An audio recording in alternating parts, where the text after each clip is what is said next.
माशाल्लाह जी माशाल्लाह, बब्बर शेर आ रहा है। ये देखें कामरान मसीह साहब और ये सारे लोग इनकी खुशियों में शरीक हैं।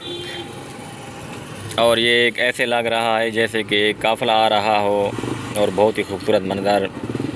जी नाज़रीन, जब कामरीन मसीह अपने घर पहुँचे तो घर वालों ने भी उनका इस्तकबाल कुछ इस तरह से किया।